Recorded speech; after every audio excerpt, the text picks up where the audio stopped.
Sabi nyo lang yan kasi hindi kayo ang nasa kalagayan ng driver ng SUV.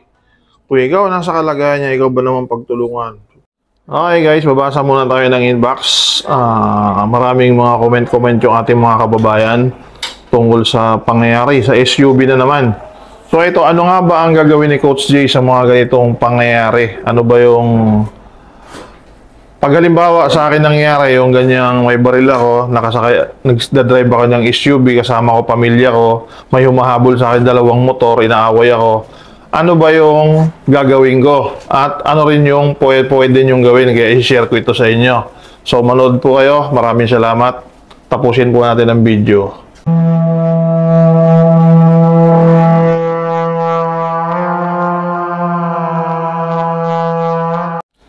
So guys, halimbawa sa akin nangyari yung ganyang senaryo. Nagdadrive ako ng SUV.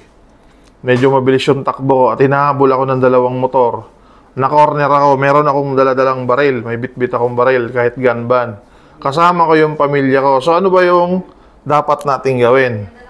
So ang una natin dapat gagawin, huwag kayang lalabas ng sasakyan. Kasi merong modus yung mga carjacker. Tatapikin yung sasakyan mo gano'n, bugbog. Pag nilabas mo, tututukan ka na, agaw na yung sasakyan mo. Or yung iba pa nga, babanggain talaga sadya yung sasakyan mo. Pagbangga sa sasakyan mo, paglabas mo, tututukan ka. Tiyari ka doon. Pagka binuksan mo yung sasakyan, pagka tumigil ka doon sa sasakyan mo, hininto mo, pansamantala. Pag makikipag-usap ka, bubuksan mo ng maliit lang yung bintana mo, ganun lang. Oh. Yung lumusot lang yung boses mo. Kasi pag binuksan mo ng malaki, nakaganon ka sa manibela mo, baka pasyutan ka ng suntok doon sa bintana mo, dilugin-lugi ka naman. Liliitan mo lang yung butas, yung sakto lang na kaya mo siya magsisilip. Saka mo tanongin, brother, anong problema? Siyempre, magngangawa yung pababayaan mo lang siya. Ang gagawin mo, makinig ka lang. Yun pala. Kasi pag sinabayan mo yun, galit ka rin. Galit din siya, magsisigawan kayo. Parehas kayong walang maiintindihan.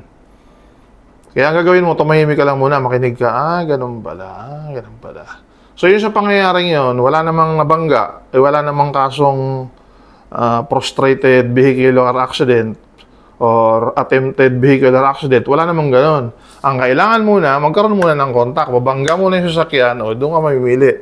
Rear end collision, side swipe, o anong bahala ka kung anong collision ang mangyayari. Pero hanggat walang collision, wala kang karapatang magreklamo.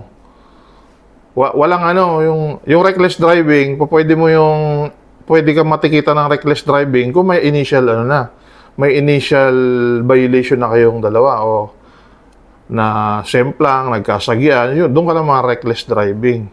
Or kung pawala-walang hiya ka mag-drive na para ka ng pulis, mabilis ka magpatakbo, overspeeding, pwede niyang kargahan ng reckless driving. Pero yung sabihin, muntik mo lang nasagi, kasuhan ka ng reckless driving, walang ganon. Mahirap patunayan yun. So, ang dulo lang nung magiging usapan nyo, ay magsusorihan kayo.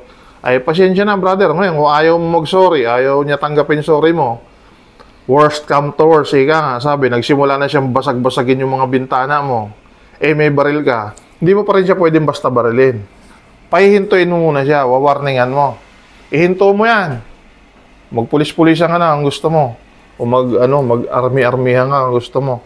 Ihinto mo yan. Militar ako. May baril ako. Siguro naman titigil yun, di ba? Diretso ka na. Ngayon, kung hindi pa rin siya tumigil, at talagang mapipilit lang ang barilin, nandun yung pamilya mo, warningan mo lang muna. Pag hindi nakuha sa warning, babarilin mo siya sa hindi fatal na area. Huwag kang bababa para pagtulungan niya at pagka napagtulungan ka, napagbubugbog ka, napagsuntok yung uso mo, siyempre magdidilim paningin mo, mababaril mo talaga yon. Ikaw ba naman, may baril ka tapos sinusuntok-suntok yung mukha mo. Huwag mong hahayaan na mapunta ka sa ganoong sitwasyon. So yun ang advice ko, huwag kang bababa ng sasakyan. Hayaan mo siya magtatatalak sa labas.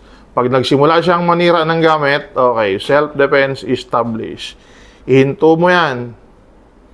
May baril ako, kundi babariling kita, hindi pa rin huminto, di barilin mo sa hita. At pag binaril mo ang tao, obligasyon mo na dalhin siya sa ospital. Hindi mo siya iiwan lang doon nakahandusay. Kasi pag iniwan mo yon, lalabas na may intensyon ka talagang patayin. Tapos yung Yung sa SUV, di ba? Nakatalikod na, inupakan niya pa. Paano masasabing self-defense yun? Nakatalikod na, inupakan mo pa. Ang self-defense, pag pasugod lang sa'yo. Halimbawa, pasugod sa'yo yung tao, may dalang patalim. Ganun. Hindi mo agad babarilin yun. Sabihin mo muna doon, hinto. Kundi, babarilin kita. Pag tumigil siya, hindi mo na siya babarilin. Pero pag hindi siya tumigil, babarilin mo siya sa hindi fatal na area. At pag nabaril mo na again, pag nabaril mo na, dadalhin mo sa ospital. Hindi pwedeng basta mo siya iiwanan. Para lumabas na wala kang intention na siya ay patayin. Wala kang intention na disgrasyahan siya. Ang intention mo lang ay ipagtanggol yung sarili mo. Doon mo may establish yung paggamit ng use of force in your self-defense scenario. Doon yung lalabas. Pero pag ano, nakipagsunto ka, may provocation. Tandaan nyo, pag mayroong provocation sa part mo, minura ka, minura mo din. Nagsuntukan kayo, napatay mo, wala nang self-defense doon. Kasi mayroong provocation sa iyong part. Okay? Salamat.